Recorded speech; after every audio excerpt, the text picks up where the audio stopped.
Good morning बच्चों। इसके पहले हमने आपको मंजरी का स्कूल मुझे अच्छा लगा चैप्टर कंप्लीट करा दिया था। मतलब हिंदी फर्स्ट का हमने स्कूल मुझे अच्छा लगा का चैप्टर कंप्लीट करा दिया था। पीडीएफ भेज दिया था मैंने आपको और आप लोगों ने भी ये चैप्टर कंप्लीट ही कर लिया होगा। कंप्लीट हो गया ना बेटा। आज हम आपको पढ़ाने जा रहे हैं महान व्यक्तित्व। महान व्यक्तित्व क्या हमने 6 चैप्टर्स आपके कंप्लीट करा दिए हैं। ये 7वां चैप्टर हम आपको पढ़ाने जा रहे हैं, चंद्रगुप्त मौर्य। इसके पहले आप लोगों ने पढ़ा था महाराजा अग्रसेन और बाकी सभी लोगों को जो भी पढ़ा, या फिर मंजरी में। बेटा मैंने मंजरी में भी समझाया था और महान व्यक्तित्व में भी। आप हर चैप्टर को, चाहे वो कोई भी सब्जेक्ट हो, रीडिंग जरूर लगाया करिए, क्योंकि रीडिंग लगाने से आप जो बोलते हैं, जो उच्चारित करते हैं, जिनका उच्चारण करते हैं, वो क्लियर हो जाता है। ठीक है, पढ़ने के लिए तो हम पढ़ के आपको समझा देते हैं, एक्सप्लेन कर देते हैं, लेकिन बेटा जब आप पढ़ते हैं ना तो चीजें और अच्छे से समझ में आती हैं। अच्छे ढंग का मतलब होता है कि आप उस चीज को एक बार हम जो बताते हैं या जो भी टीचर्स आपको बताते हैं वो तो आप सुनते ही सुनते हैं, साथ में जब आप खुद भी उस चैप्टर को पढ़ेंगे ना बेटा तो बहुत अच्छे से समझ में आएगा। सिर्फ सुनना ही काफी नहीं होता, उसके लिए बेटा आपको बुक खोल के पढ़ना भी होता है। और जब आप पढ़ लेते हैं, या फिर मान लीजिए मेरे सिर्फ पीडीएफ भेज देने से आप लोगों ने उसे कॉपी पे लिख लिया, इतना काफी नहीं होता बेटा। आप हर चैप्टर को पढ़िए, खुद से समझ में आता है। जब समझ में अच्छे से आ जाएगा तो आप अच्छे से उसको लिख भी पाएंगे। कभी कभी ऐसा होता है ना कि क्वेश्चन के आंसर आप जब चैप्टर रीड करते हैं तो वो अच्छे से समझ में आ जाता है। इसलिए हम आपको रीडिंग तो लगा रहे हैं, बता रहे हैं, समझा रहे हैं, लेकिन इसके बाद भी बेटा आप चैप्टर खुद जरूर रीड करिएगा। ठीक है ना बेटा। तो चलिए हम शुरू करते हैं। बुक आपके पास है ही, सामने रख लीजिए और चलिए शुरू करिए। मेरे साथ साथ आप भी एक एक लाइन आप अपनी बुक में देखिए और हम एक एक लाइन यहाँ पे पढ़ाते हैं। ठीक है बेटा, हम लोग आमने सामने हैं, नहीं है तो क्या, इतनी तो समझ है ना आप लोगों में बच्चे कि सिचुएशन के अकॉर्डिंग हम लोग को इसी तरह से पढ़ना है। तो हम पढ़ा रहे हैं तो आप बुक सामने रखिए और जो जो लाइन हम जैसे जैसे पढ़ा रहे हैं उसको आप रिपीट करते चलिए। जितना टाइम आपको वीडियो देखने में लगेगा उतने टाइम ये चैप्टर भी खत्म हो जाएगा। ठीक है ना बेटा। चलिए स्टार्ट करते हैं। चंद्रगुप्त मौर्य। चंद्रगुप्त मौर्य स्टार्ट करने से पहले हम आपको ये रीडिंग लगाने से पहले, इस चैप्टर को रीड करने से पहले बेटा हम आपको इसका समरी बता दे रहे हैं। मतलब इसको शॉर्टकट में हम आपको बता दे रहे हैं, फिर इसकी रीडिंग लगाएंगे हम। ठीक है बेटा। ये जो चैप्टर है चंद्रगुप्त मौर्य में बहुत बाहुबल था और बहुत वो साहसी थे और वो चाहते थे कि भारत में राजनीतिक एकता रहे, हमेशा स्थापित रहे। उन्होंने सिकंदर ने जब सिंध, पंजाब और सीमा प्रदेश को जीत लिया था, जब उसने जीत लिया था, किसने? सिकंदर ने। तो क्या किया था? यूनानी अधिकारियों को यहाँ का शासन सौंपकर क्या किया? वो सिकंदर वापस लौट गया था। ठीक है। जो यहाँ पे जिनको शासन सौंपा था वो क्या थे? वो अत्याचारी शासन से दुखी हो गए थे। उसके शासन से, सिकंदर ने जिसको शासन सौंपा था उससे यहाँ के लोग बहुत दुखी थे। तो चंद्रगुप्त मौर्य ने क्या किया? इन सबका नेतृत्व किया। नेतृत्व मतलब इनके अगुआ बन के, मतलब कि इनके अंडर में लोग रहेंगे तो सुरक्षित रहेंगे। तो उन्होंने क्या किया? चंद्रगुप्त मौर्य सबके हेड हुए और लोगों को भी लगा कि ये अच्छे नेता बन सकते हैं या अच्छे राजा हमारे बन सकते हैं। लोगों को उनका साथ अच्छा लगा। चंद्रगुप्त मौर्य ने क्या किया? चंद्रगुप्त ने सेना को इकट्ठा किया, संगठित किया। लोगों से मिलके जो सेना में भर्ती होना चाहते थे उनको इकट्ठा किया और क्या किया? वो यूनानियों को भारत भूमि से बाहर निकालने का निश्चय किया कि हम यूनानियों को बाहर निकाल देंगे। ठीक है। और क्या किया चंद्रगुप्त मौर्य ने? मगध साम्राज्य को भी जीत लिया। ठीक। और उन्होंने राजधानी पाटलिपुत्र के सिंहासन पर बैठ गए। जब उन्होंने मगध को जीता तो उसकी राजधानी थी पाटलिपुत्र, उस पर वो राजा बन के बैठ गए ताकि वो शासन अच्छे से चला सके। ठीक है। उत्तर भारत के बाद उन्होंने क्या किया? संपूर्ण भारत को, मतलब जो भारत अलग अलग था, बटा हुआ था जिसको कह सकते हैं, उन्होंने एक सूत्र में बांधना शुरू किया। बंगाल, मालवा, इन सभी राज्य को इन्होंने क्या किया, जीत लिया। किसने? चंद्रगुप्त मौर्य ने। फिर उन्होंने सिकंदर के जो सेनापति था सेल्यूकस, उसे भी क्या किया, युद्ध में हराया था। किसने? चंद्रगुप्त मौर्य ने। सेल्यूकस ने अपनी पुत्री का विवाह, जब सेल्यूकस हार गया था तो सेल्यूकस ने अपनी बेटी का विवाह किससे किया? चंद्रगुप्त मौर्य से कर दिया और अपने विशाल साम्राज्य की व्यवस्था को 3 भागों में बांट दिया। किसने? चंद्रगुप्त मौर्य ने। सेल्यूकस ने अपनी बेटी का विवाह किससे किया? चंद्रगुप्त मौर्य ने। और चंद्रगुप्त जीतते जीतते उनका साम्राज्य बहुत बड़ा हो गया था, तो उन्होंने 3 भागों में उसे विभाजित किया। पहला क्या किया? केंद्रीय शासन रखा, दूसरा प्रांतीय शासन और तीसरा स्थानीय शासन। केंद्रीय शासन मतलब हेड जो रहेगा उसको वो वहाँ का शासन देगा, फिर एक प्रांत, हर प्रांत अपने अपने यहाँ का शासन देखेगा, और स्थानीय शासन जो लोग वहाँ के पब्लिक हैं वो अपनी अपनी जगहों का, जहाँ वो रहते हैं वहाँ के शासन का कोई हेड रहेगा। ठीक है। उन्होंने सेना, पुलिस और गुप्तचर, इन सारी व्यवस्थाओं को बहुत ही उत्तम कोटि की बहुत ही अच्छे लोगों को चुन चुन कर उन्होंने रखा। ठीक है। उन्होंने, चंद्रगुप्त मौर्य ने प्रजा को आगे बढ़ाने के लिए, उसकी सुख सुविधा के लिए हमेशा तैयार रहते थे। ठीक। चंद्रगुप्त मौर्य ने क्या किया? बहुत सारी धर्मशालाएं, पाठशालाएं, अस्पताल, नहर और सड़कें, ये सब बनवाई। ठीक है। उन्होंने 24 वर्ष तक क्या किया? राज्य किया। और फिर अपने बेटे को, चंद्रगुप्त के बेटे का नाम था बिंदुसार, उन्होंने अपने बेटे को सारा राज्य देकर वो क्या करने लगे?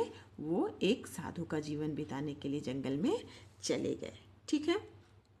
और फिर ऐसा माना जाता है कि 298 ईस्वी पूर्व में चंद्रगिरी पर्वत पर उनका निधन हो गया। किसका? चंद्रगुप्त मौर्य का। अब हम बेटा आपको, ये तो हमने पूरे इस चैप्टर का समरी बता दिया, सारांश थोड़ा थोड़ा हमने बता दिया। अब हम आपको ये चैप्टर रीड करके बताते हैं। ठीक है। उस समय यूनानी सम्राट सिकंदर अपनी विजय पताका फहराकर भारत से लौट चुका था। कौन? सिकंदर जा चुका था भारत से। सिंध, पंजाब तथा सीमा प्रदेश का शासन उसने अपने यूनानी अधिकारियों के हाथ में दे रखा। विदेशी अधिकारियों का शासन अत्याचारपूर्ण था। जो विदेशी शासक थे वो बहुत अत्याचार करते थे वहाँ के लोगों पे। उस समय जो प्रजा थी वो बहुत दुखी थी और असंतुष्ट थी। सिकंदर के आक्रमण का विरोध करने में भारतवासी सफल भले ही न हो सके थे, लेकिन उनके मन में अपने देश को स्वतंत्र कराने की इच्छा बराबर बनी रहती थी। लोग भले ही विदेशी आक्रांताओं से नहीं जीत पा रहे थे भारत के लोग, लेकिन उनसे आज़ाद होने के लिए हमेशा उन लोग के अंदर एक इच्छा जो थी वो जगी रहती थी। यूनानी अधिकारियों के अत्याचार से विरोध की एक आग और भी भड़क उठी। उनको आवश्यकता थी तो केवल एक ऐसे नायक की जो उन्हें दिशा निर्देश दे सके और उनका पथ प्रदर्शक बन सके। संयोगवश चंद्रगुप्त मौर्य जैसे साहसी और महत्वाकांक्षी युवक का इन्हें नेतृत्व मिल गया। ठीक है। किसका? चंद्रगुप्त मौर्य का। लोगों के अंदर आग तो थी लेकिन एक सही दिशा नहीं मिल रही थी। चंद्रगुप्त मौर्य ने भारत भूमि की रक्षा के लिए अपने प्राण न्यौछावर करने वालों को संगठित कर एक सेना का निर्माण किया। उन्होंने कैसे लोगों को चुना? उन्होंने ऐसे लोगों को चुना जो देश के लिए मर मिटने के लिए तैयार हो। ठीक है बेटा। सेना की सहायता से चंद्रगुप्त मौर्य ने यूनानियों को भारत भूमि से बाहर निकाल दिया और अपनी राजसत्ता स्थापित की। चंद्रगुप्त मौर्य ने क्या किया? लोगों को बाहर निकाल दिया। किसको? विदेशियों को, जितने विदेशी थे। ठीक है बेटा। विदेशियों का मतलब ये था कि जो सिकंदर ने अपने जाने के बाद यूनानी अधिकारियों को यहाँ पर रख छोड़ा था। ठीक है। इस विजय से चंद्रगुप्त मौर्य में विश्वास और उत्साह का जन्म हुआ। जब उन्हें ये विजय मिली, कैसे मिली? जब उन्होंने क्या किया? यूनानियों को बाहर निकाल दिया, तो इससे उन्हें एक नया जोश मिला। फलस्वरूप उसने एक विशाल सेना संगठित की। एक बड़ी सेना उन्होंने बनाई। किन्होंने? चंद्रगुप्त मौर्य ने। और मगध साम्राज्य पर आक्रमण कर दिया। युद्ध में चंद्रगुप्त मौर्य को विजय प्राप्त हुई। ठीक है। किसको? युद्ध में जब युद्ध हुआ तो चंद्रगुप्त मौर्य को उसमें भी विजय ही मिली। मगध का शासक नंद राजा घनानंद युद्ध में मारा गया। घनानंद किसमें? चंद्रगुप्त मौर्य से युद्ध करने में वो मारा गया और चंद्रगुप्त मौर्य मगध की राजधानी पाटलिपुत्र के सिंहासन पर बैठ गए। ठीक है। चंद्रगुप्त मौर्य ने उत्तर भारत पर अपना प्रभुत्व मतलब अपना अधिकार स्थापित करने के पश्चात यह अनुभव किया कि संपूर्ण देश को एक सूत्र में बांधने के लिए दक्षिण भारत पर भी विजय प्राप्त करना आवश्यक है। धीरे धीरे बंगाल तथा मालवा आदि पर चंद्रगुप्त ने अपना अधिकार कर लिया। चंद्रगुप्त मौर्य का अंतिम संघर्ष सिकंदर के सेनापति सेल्यूकस के साथ हुआ। उनका किसके के साथ हुआ? सिकंदर का जो सेनापति था सेल्यूकस, उसके साथ युद्ध हुआ। यूनानी और भारतीय सेना में घमासान युद्ध हुआ जिसमें चंद्रगुप्त की विजय हुई। चंद्रगुप्त एक बार फिर विजयी हुए। अपनी पराजय मानकर सेल्यूकस को चंद्रगुप्त से संधि करनी पड़ी। सेल्यूकस ने अपनी हार मान ली थी। संधि को सुदृढ़ बनाने के लिए सेल्यूकस ने अपनी पुत्री का विवाह भी चंद्रगुप्त मौर्य से कर दिया और मेगास्थनीज नामक एक राजदूत भी चंद्रगुप्त के दरबार में भेजा। चंद्रगुप्त के दरबार में सेल्यूकस ने जिस राजदूत को भेजा था उसका क्या नाम था? मेगास्थनीज। ठीक है। चंद्रगुप्त ने भी सेल्यूकस को 500 हाथी उपहार में दिए। इस प्रकार चंद्रगुप्त मौर्य का साम्राज्य पश्चिम में मध्य एशिया से पूर्व में बंगाल तक और उत्तर भारत में हिमालय पर्वत से दक्षिण में कृष्णा नदी तक फैल गया। बेटा ये जो बता रहा है ये आप मैप के थ्रू देख सकते हैं। पूरब में बंगाल तक और उत्तर में हिमालय पर्वत से दक्षिण में कृष्णा नदी तक फैल गया। चंद्रगुप्त मौर्य ने अपने बाहुबल का मतलब होता है उनके पास जो ताकत थी और अदम्य साहस से भारत में राजनीतिक एकता स्थापित की। जैन जनश्रुति के अनुसार, जैन धर्म में कहते हैं जैन, उस समय के जो जैन लोग थे उनके जनश्रुतियों, जन मतलब लोगों के, श्रुति मतलब सुने हुए बातों के अनुसार चंद्रगुप्त एक ऐसे गांव के प्रधान की कन्या थे जहां मयूर पोषक निवास करते थे। मयूर पोषक मतलब मोर को पालने वाले, जिसके कारण उनका वंश मौर्य वंश कहलाया। ठीक है। बौद्ध ग्रंथों के अनुसार नेपाल की तराई में पिपलविन नामक एक स्थान था। यहाँ क्षत्रिय जाति के लोग निवास करते थे। इन्हें मौर्य कहा जाता था। ठीक है। दो बातें मानी जाती है। पहला, जैन जनश्रुतियों के अनुसार कि मोर को पालने वाले लोगों के कारण वहीं के माने जाते थे चंद्रगुप्त, इसलिए उन्हें मौर्य वंश कहा जाता था। और दूसरा क्या कहता है कि नेपाल की तराई में पिपलविन नामक एक स्थान है जिसे यहाँ क्षत्रिय जाति के लोग निवास करते थे, जिन्हें मौर्य कहा जाता है। ठीक है। चंद्रगुप्त के पिता इसी जाति के प्रधान थे जिनकी किसी शक्तिशाली राजा द्वारा हत्या कर दी गई थी, ऐसा माना जाता है। ठीक है।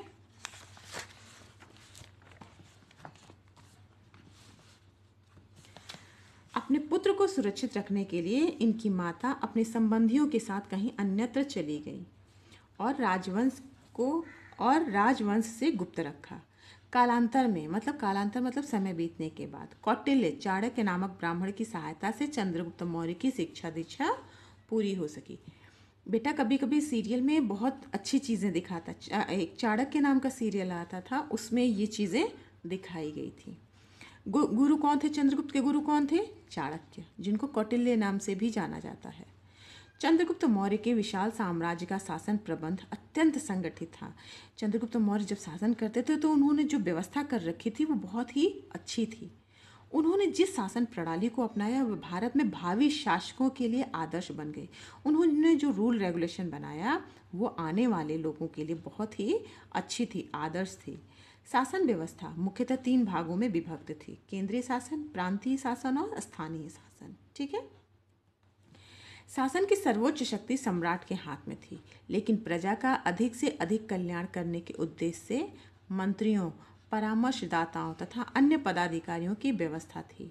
मतलब कि उनका टोटल मकसद क्या था कि प्रजा खुश रहे, सुरक्षित रहे। आंतरिक शक्ति, शांति एवं व्यवस्था के लिए पुलिस का भी प्रबंध था। आंतरिक शांति मतलब जब हम जैसे जहाँ रहते हैं वहाँ की शांति, जैसे हमारे देश की रक्षा करने के लिए हमारे जवान सीमा पे रहते हैं, लेकिन हम जब अंदर हमें प्रॉब्लम होती, अंदर मीन्स हम जहाँ रहते हैं वहाँ की, हम देश पे के सरहद पे तो रहते नहीं है ना बेटा, तो हम जहाँ रहते हैं वहाँ भी व्यवस्था बनाए रखने के लिए पुलिस होती है। तो उन्होंने क्या कहा, आंतरिक शांति एवं व्यवस्था के लिए पुलिस का भी प्रबंध था। उस समय भी पुलिस के सिपाही को रक्षिन कहा जाता था। उस समय क्या कहा जाता था, रक्षिन। ठीक है। चंद्रगुप्त मौर्य ने अपनी प्रजा की उन्नति के प्रति सदैव प्रयत्नशील रहते थे। मतलब वो चाहते थे कि उनकी प्रजा हमेशा आगे बढ़ती रहे और खुश रहे। उन्होंने यातायात के साधनों की समुचित व्यवस्था की। यातायात मतलब आने जाने के लिए सड़कों के किनारे छायादार वृक्ष लगवाए, कुएं तथा धर्मशालाएं बनवाई, सिंचाई हेतु अनेक तालाब और कुएं खुदवाए। ठीक है, इन सब की व्यवस्था उन्होंने की। उस समय उनके साम्राज्य की सुदर्शन झील बहुत प्रसिद्ध थी। रोगियों की चिकित्सा के लिए अनेक औषधालय, औषधालय का मतलब होता है हॉस्पिटल्स, ठीक है, औषधि मतलब दवा, खुले थे। भोजन सामग्री की शुद्धता की जांच हेतु जांचने के लिए निरीक्षक थे। शिक्षा के प्रचार एवं प्रसार हेतु उन्होंने शिक्षालयों की स्थापना की। शिक्षा व्यवस्था का दायित्व तो सीधे प्रधानमंत्री का था। ठीक है, उस समय, किस समय, चंद्रगुप्त मौर्य के समय। यूनानी राजदूत मेगास्थनीज ने अपनी पुस्तक इंडिका में चंद्रगुप्त मौर्य की राजधानी पाटलिपुत्र का बड़ा विशद वर्णन किया। विशद मतलब बहुत विशाल, बहुत विस्तृत वर्णन किया। उन्होंने एक एक चीज़ों को बताया है अपने कौन से बुक में, इंडिका में। इस काल में भारत का बहुमुखी विकास हो। बहुमुखी मतलब हर तरफ से। कृषि, व्यापार एवं ललित कला आदि के सम्यक विकास हेतु शासन द्वारा अनेक सुविधाएं भी दी जाती थी।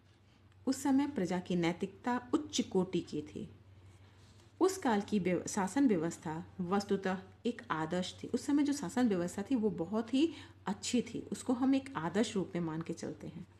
लगभग 24 वर्ष राज्य का सफल संचालन करने के पश्चात सम्राट चंद्रगुप्त ने अपने पुत्र बिंदुसार को शासन का कार्यभार सौंप दिया और स्वयं कुछ वर्ष साधक के रूप में जीवन व्यतीत करने हेतु जैन मुनि, कौन से मुनि, जैन मुनि भद्रबाहु के साथ चंद्रगिरी पर्वत पर रहे। ठीक है, यहीं 298 ईस्वी पूर्व इनका निधन हो गया। ठीक है बेटा, समझ में आया। इसीलिए कहते हैं ना, कोशिश करने वालों की कभी हार नहीं होती। चंद्रगुप्त मौर्य को आपने पढ़ा, आपने देखा कि वो किसके पुत्र थे। उन्होंने अपने आप को कितना अपनी मेहनत से वो राजा बने और अपने राज्य का उन्होंने कितना विस्तार किया। ये सब इसमें समझ में आ गया ना बेटा। कोई डाउट हो तो इस चैप्टर में बेटा हम ये कहना चाहते हैं कि आप इस चैप्टर को हमने पढ़ाया, अगर आप मेरे साथ साथ पढ़े तो बहुत अच्छी बात है। इसके बाद भी एक बार आप और पढ़ लीजिएगा। ठीक है बेटा, इससे आसान लगने लगेगा इस चैप्टर को समझना। क्वेश्चन आंसर हम आपको भेज देंगे। फिर भी एक बार बता देते हैं, चंद्रगुप्त मौर्य कौन थे, बता सकते हैं ना, पाटलिपुत्र के राजा थे। लेकिन साथ में ये भी बताना पड़ेगा कि वो पिपिलवन के पास जो नेपाल में जो तराई क्षेत्र में पिपिलवन नामक जगह है वहाँ के रहने वाले थे। मगध की राजधानी का नाम क्या था, पाटलिपुत्र।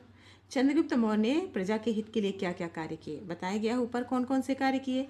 चंद्रगुप्त मौर्य जीवन के अंतिम क्षणों में कहाँ और क्यों चले गए, कहाँ चले गए, चंद्रगिरी पर्वत पे चले गए थे। और क्यों चले गए थे, वो एक साधक के रूप में अपना जीवन व्यतीत करने के लिए। ठीक है, चंद्रगुप्त मौर्य की शासन प्रणाली क्यों आदर्श थी, अभी आपने पढ़ा ना कि क्यों आदर्श थी। एक बार फिर पढ़िएगा तो ये क्वेश्चन बिना मेरे भेजे भी आप आसानी से समझ लेंगे। ठीक है बेटा, इसके बाद भी अगर इस चैप्टर में डाउट हो तो पूछ लीजिएगा। थैंक यू बेटा।